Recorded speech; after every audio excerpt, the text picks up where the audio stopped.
कल्पना कीजिए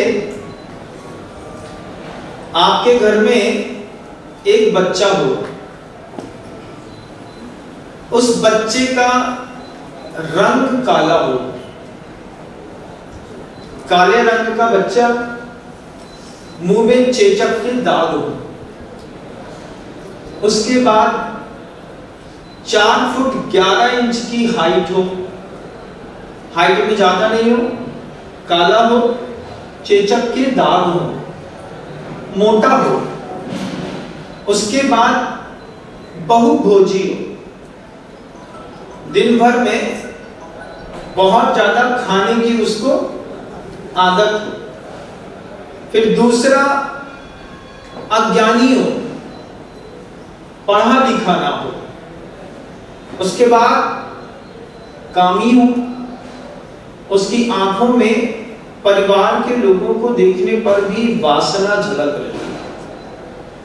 एक ऐसे लड़के की कल्पना आंख में करिएगा, आंख में, फिर आप देखते जाइए क्या क्या होता है। फिर वो अपने पिता के ऊपर आश्रित हो, परभुवी हो, परभुवी शब्द है आगम ग्रंथों में, परभुवी हो मतलब सिर्फ उसका एक ही काम है, दिन भर माँ से या पापा से पैसा मांगना, खाना पीना और पढ़े रहना। उसके बाद अत्यधिक क्रोधी हो, एक ही बच्चे में सब हो, कल्पना, अत्यधिक क्रोधी हो, माँ ने सुबह लौकी की सब्जी परसी, उसने उठा करके दीवार पर दे मारी। मैंने तुमसे कहा था कि मैं भटे की सब्जी खाऊंगा, तुमने सुबह से लौकी खा दी, मार डालेगी मुझको, माँ की चोटी खींचता हूं। उसके बाद तेज रहित हो, उसके शरीर में किसी प्रकार का कोई भी तेज ना हो। फिर उसके बाद पापधी शब्द है आगम ग्रंथों में, उसकी जब कभी भी दिमाग चलता है सिर्फ पाप के लिए चलता है। कभी भी कुल्हाड़ी मिली तो घर के रखा हुआ एक पेड़ में ताकत दिखाई और पूरा पेड़ काट दिया, पाप भी। सामने चींटी की लाइन चल रही थी, चींटी की लाइन में पानी फेंक करके पूरे चींटे इधर से उधर कर दिए, ज्यादा हुआ तो जूता पहन करके चींटे को मसल दिया, पाप भी हो। हिंसा के मामले में, झूठ के मामले में, चोरी के मामले में उसकी पाप बुद्धि बिल्कुल अलग हो।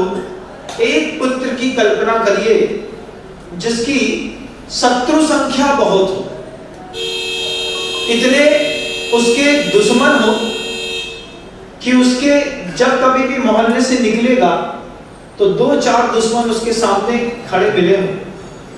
इसके बाद पुत्र दुर्ध्यानी हो, घर के अंदर भी बैठे बैठे सोच रहा है कि मैं अपने पिता को कैसे मजा चखाऊं, किसी और को नहीं, अपने ही परिवार के लोगों को मजा कैसे चखाऊं। तो देखा कि पिता आ रहे हैं तो लकड़ी में कील ठोक करके रास्ते में फेंक दी। आते आते पिता का पैर रखा, पिता के पैर में कील घुस गई। पिता दूसरे काम में व्यस्त थे, पुत्र ने देखा, कोई संवेदनशीलता ना हो, ऐसा एक पुत्र हो तो घर में कैसा होगा, विचित्र स्थिति होगी। ऐसे अगर 3 पुत्र एक साथ एक ही घर में हो जाए फिर उस घर का क्या होगा। उसके बाद उसमें ईर्ष्या का भाव जबरदस्त जो है, उसके मन के अंदर मद हो। मद किस प्रकार का, शरीर का, मैं देखता हूं कौन करता है। ऐसी संतानें अगर घर में पैदा हो गई हो, इनमें से आपके बच्चे के अंदर 1, 2, 3 गुण तो होंगे। बच्चा काम चक्षु होगा। काम चक्षु शब्द है, वह कहता है कि आंखों से किसी को भी देखता है, सिर्फ बलात् की दृष्टि से ही देखता है, उसमें वात्सल्य का कोई भाव भी मन के अंदर नहीं है। ऐसा कोई संतान मान लीजिए आपके घर के अंदर पैदा हो जाए, फिर आप उसका निर्वाह करते हो और आप जब उससे परेशान हो जाएं, त्रस्त हो जाएं और इतने में वो लगातार ऐसे कर्म बंद कर रहा हो और उसमें मृत्यु प्रिय भी हो। मृत्यु प्रिय कैसा? या तो तुम मर जाओ या हम मर जाते हैं। घर के अंदर लड़के मिल जाएंगे, कैसे मिल जाएंगे? गुस्सा आने पर ब्लेड उठाई,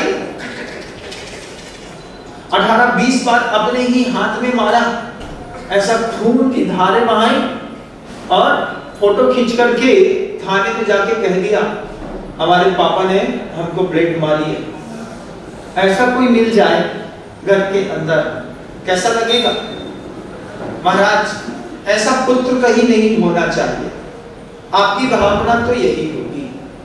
लेकिन संसार में जितने विशेषण अभी मैंने लगाए हैं, इनमें से सब कुछ आपके अंदर थोड़ा थोड़ा तो है। आपकी आंख काम चक्षु वाली भी है, आपके अंदर द्वेष भी है, ईर्ष्या भी है, डाह भी है। आप थोड़ा थोड़ा दूसरे की हिंसा करने का भाव प्रत्येक समय बना के रखते हैं। प्रत्येक समय मार नहीं पाएंगे हम, जिसको मार नहीं पाते उसके अस्तित्व को मिटाने के लिए हम दूसरे प्रयास करते हैं कि नहीं करते? करते हैं। आपने एक व्यक्ति के अंदर इतने सारे दुर्गुण की कल्पना आपको वजनदार लग रही है, और थोड़ा थोड़ा देखा जाए तो सबके अंदर थोड़ा थोड़ा दुर्गुण दिखाई दे रहा है। जिसको मार नहीं पा रहे हैं जान से, उसके पूरे अस्तित्व को नष्ट करने के लिए क्या करना है ये बताओ। वकील कितना लेगा? तू कितना लेगा? कोई और हो तो उससे बताओ कितना लेगा? कहां से माल आता है उसको कॉन्ट्रैक्ट को फेल करा दो, उसके जितने ऑर्डर हैं कैंसिल करा दो। साहब ये सब कर दीजिए। हिंसा का मन आपका भी होता है, वो हिंसा में खून नहीं होता। एक होता है white collar crime. White collar crime समझिएगा, कॉलर के पीछे के भाग में गर्दन का मैल लगता ही है, तेल के दाग धब्बे कॉलर में लगते हैं। ऐसे लोगों की कॉलर सफेद रहती है, लेकिन क्राइम पर्सन वो ही रहते हैं। उन्हीं के द्वारा जितने भी पाप हैं वो हुए जाते हैं। ऐसे भी लोग मिल जाएंगे दुनिया में।